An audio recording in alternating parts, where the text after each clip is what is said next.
নমস্কাৰ Jack অলিভল first on টাইমেটলৈ স্বাগতম মই অভিলাষ আৰু লৈ আহিছো এটা গুৰুত্বপূৰ্ণ খবৰ অবৈধ বিদেশী বা অবৈধ দখলকাৰীক ৰাজ্যৰ শান্তিত থাকিবলৈ দিয়া নহব ৰাজ্যৰ মুখ্যমন্ত্ৰীয়ে এই কথা স্পষ্টকৈ কৈছিল আৰু বৰ্তমান সময়ত প্ৰচণ্ড শীততো বেদখলকাৰীক শান্তিত থাকিবলৈ দিয়া নাই পুৱাই উপস্থিত হৈছে আৰক্ষী বাহিনী উচ্ছেদ চলোৱা হ'ব শোণিতপুৰৰ প্ৰায় ৬২০০ বিঘা ভূমি উচ্ছেদ কৰিবলৈ সাজু হৈছে প্ৰশাসন আৰু এই সন্দৰ্ভত লৈ আহিছো সবিশেষ জনাইছো জেক অলিভল ফাৰ্ষ্ট অন টাইমে ডাঙৰ খবৰ প্ৰচণ্ড শীততো বেদখলকাৰীৰ শান্তি নাই ৰাজ্যৰ মুখ্যমন্ত্ৰীয়ে এটা কথা স্পষ্ট কৰিছিল যে অবৈধ বিদেশীক ৰাজ্যত শান্তিত থাকিবলৈ দিয়া নহব আৰু পুৱাই উচ্ছেদস্থলীত উপস্থিত হৈছে আৰক্ষী বাহিনী ৩৮খনতকৈও অধিক বুলডোজাৰ ৬০খনকৈ ট্ৰেক্টৰ লৈ সাজু হৈছে প্ৰশাসন ৬২০০ বিঘা ভূমি বেদখল মুক্ত কৰিবলৈ ৬২০০ বিঘা ভূমি বেদখল মুক্ত কৰা হ'ব শোণিতপুৰৰ বুঢ়াচাপৰিত দ্বিতীয় দিনৰ আজি উচ্ছেদ চলিব আজি দ্বিতীয় দিনৰ উচ্ছেদৰ কাৰণে সাজু হৈছে প্ৰশাসন উচ্ছেদৰ কাৰণে প্ৰশাসন সাজু হোৱা দেখিবলৈ পোৱা গৈছে হাজাৰ হাজাৰ আৰক্ষী বাহিনী লৈ গৈছে কিয়নো অপ্ৰীতিকৰ পৰিস্থিতি হ'ব পাৰে ৭১০ ঘৰ পৰিয়ালে ৬২০০ বিঘা ভূমি দখল কৰি আছিল আৰু ২৪০ ঘৰ পৰিয়াল আৰু ২০০০ বিঘা ভূমি বেদখল মুক্ত কৰা হৈছে কালিৰ দিনটোত বেদখল মুক্ত কৰা হৈছে আৰু এনেকৈ দৃশ্যাংশ দেখুৱাই আছো আৰক্ষী বাহিনী সাজু কৰা হৈছে ডাঙৰ খবৰ পুৱাই বেদখলকাৰীক হকিয়নি দিছে প্ৰচণ্ড শীততো ঘন কুঁৱলীৰ মাজতো আৰক্ষী বাহিনী উপস্থিত হৈছে দৃশ্যাংশ দেখুৱাই আছো শ আৰক্ষী বাহিনী লৈ গৈছে কোনো ক্ষেত্ৰত দয়া নাই ক্ষমা নাই ৰাজ্য কঠোৰ হৈছে ৰাজ্য চৰকাৰ কঠোৰ হৈছে অবৈধ বিদেশী কোনো কাৰণৰ শান্তিত থাকিবলৈ দিয়া নহব ৰাজ্যৰ মুখ্যমন্ত্ৰীয়ে এই কথা স্পষ্ট কৰিছিল আৰু বৰ্তমান সময়ত প্ৰচণ্ড শীততো পুৱাই উপস্থিত হৈছে আৰক্ষী বাহিনী বুলডোজাৰ লৈ সাজু হৈছে প্ৰশাসন আৰু শুৱাপাতি নেৰুতেই বেদখলকাৰীৰ ঘৰ ভাঙি দিয়া হ'ব প্ৰতিটো বেদখলকাৰীৰ ঘৰত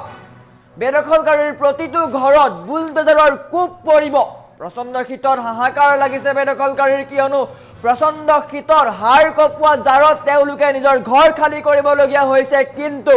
প্ৰশাসনৰ দয়া নাই ক্ষমা নাই নীতি অবৈধ বিদেশীৰ বিৰুদ্ধে কোনো ক্ষেত্ৰত কম্প্ৰমাইজ কৰা নহ'ব বুলি ৰাজ্যৰ মুখ্যমন্ত্ৰীয়ে কৈছিল আৰু বৰ্তমান এনেকৈ আৰক্ষী বাহিনী মোতায়েন কৰা হৈছে শ আৰক্ষী বাহিনী মোতায়েন কৰা হৈছে কোনো ক্ষেত্ৰত কম্প্ৰমাইজ কৰা নহ'ব অবৈধ বিদেশীক অসমত শান্তিত থাকিবলৈ দিয়া নহ'ব ৰাজ্যৰ মুখ্যমন্ত্ৰীয়ে এই কথা স্পষ্ট কৰিছিল আৰু বৰ্তমান সময়ত শোণিতপুৰত উচ্ছেদ চলোৱা হ'ব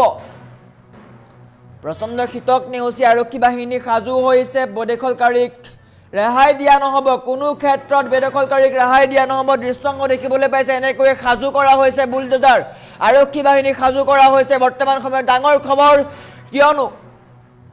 পুৱাই শোণিতপুৰ কঁপিব বুলডোজাৰৰ শব্দত মাত্ৰ কেইটামান মুহূৰ্তৰ পিছতে এফালৰ পৰা সকলো ঘৰ ভাঙি দিয়া হ'ব প্ৰায় ৬২০০ বিঘা ভূমি বেদখল মুক্ত কৰাৰ লক্ষ্য প্ৰশাসনৰ ৬২০০ বিঘা ভূমি প্ৰশাসনে বেদখল মুক্ত কৰিব আৰু বৰ্তমান বেদখলকাৰীক শান্তিত থাকিবলৈ দিয়া নহ'ব অসমৰ সংস্কৃতি তেওঁলোকে ধ্বংস কৰিছে অসমৰ বৈচিত্ৰ্য তেওঁলোকে ধ্বংস কৰিছে আৰু তেওঁলোকক এনেকৈ শান্তিত থাকিবলৈ দিয়া নহ'ব বুলি ৰাজ্যৰ মুখ্যমন্ত্ৰীয়ে কৈছিল আৰু ৰাজ্যৰ মুখ্যমন্ত্ৰীৰ নিৰ্দেশ মৰ্মেই সাজু হৈছে আৰক্ষী সকলো সাজু হৈছে দেখুৱাই আছো দৃশ্যাংশ হাতে হাতে লাঠি লৈ আৰক্ষী সাজু হৈছে শোণিতপুৰৰ বুঢ়াচাপৰিত উচ্ছেদ চলোৱা হ'ব শোণিতপুৰৰ বুঢ়াচাপৰি কঁপি উঠিব মাত্ৰ কেইটামান মুহূৰ্তৰ পিছতেই বেদখলকাৰীৰ হাহাকাৰ লাগিছে নিজৰ ঘৰ খালী কৰিবলগীয়া হৈছে তালি টোপোলা বান্ধি তেওঁলোক পলাইছে বছৰ বছৰ ধৰি চৰকাৰী ভূমি সংৰক্ষিত বনাঞ্চল দখল কৰি আহিছিলে এই সকল লোকে আৰু ৬২০০ বিঘা ভূমি আজি বেদখল মুক্ত কৰা হ'ব কালি ২০০০ বিঘা ভূমি বেদখল মুক্ত কৰিছিলে আৰু বৰ্তমান সময়ত সাজু হৈছে আৰক্ষী প্ৰশাসন শোণিতপুৰৰ বুঢ়াচাপৰিত প্ৰশাসনৰ উচ্ছেদ চলিব প্ৰশাসনৰ হাতোৰা পৰিব প্ৰতিটো ঘৰত প্ৰশাসনৰ হাতোৰা পৰিব কোনো ক্ষেত্ৰত বেদখলকাৰীক শান্তিত থাকিবলৈ দিয়া নহ'ব ৰাজ্যৰ বৈচিত্ৰ্য তেওঁলোকে ধ্বংস কৰাৰ চেষ্টা কৰিছে ৰাজ্যৰ সংস্কৃতি ধ্বংস কৰাৰ তেওঁলোকে চেষ্টা কৰিছে আৰু বৰ্তমান তেওঁলোকক ৰেহাই দিয়া নহ'ব ৰাজ্যৰ মুখ্যমন্ত্ৰীয়েও নৱবৰ্ষৰ প্ৰথম দিনটোতেই বেদখলকাৰীক সকিয়নি দিছিল যে উচ্ছেদৰ সমান্তৰালকৈ ৰাজ্যত থকা সকলো বিদেশীক পুছবেক কৰা হ'ব আৰু বৰ্তমান সময়ত ৰাজ্যৰ প্ৰতি টুকুৰা ভূমিৰ পৰা বেদখলকাৰীক উচ্ছেদ কৰোৱা হৈছে প্ৰতিখন জিলাৰ সকলো খালী ভূমি যিসকলে দখল কৰি আছে য'ত তেওঁলোকে দখল কৰি আছে সেইসমূহ খালী কৰোৱা হ'ব শীঘ্ৰে খালী কৰোৱা হ'ব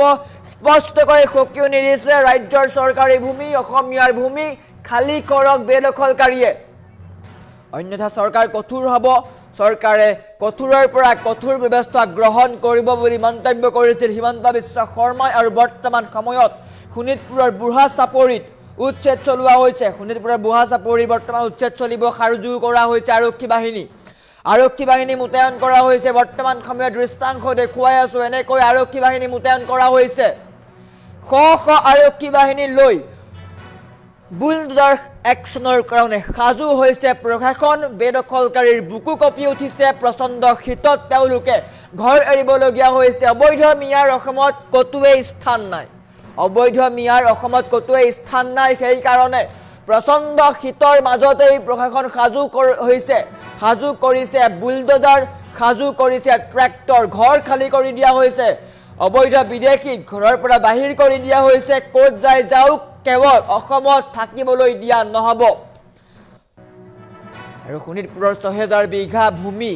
৬২০০ বিঘা ভূমি বেদখলমুক্ত কৰা হ'ব প্ৰচণ্ড শীতত বেদখলকাৰীৰ শান্তি নাই কোনো ক্ষেত্ৰত কম্প্ৰমাইজ কৰা নহ'ব বেদখলকাৰীক শেষ সকিয়নি দিছে মুখ্যমন্ত্ৰীয়ে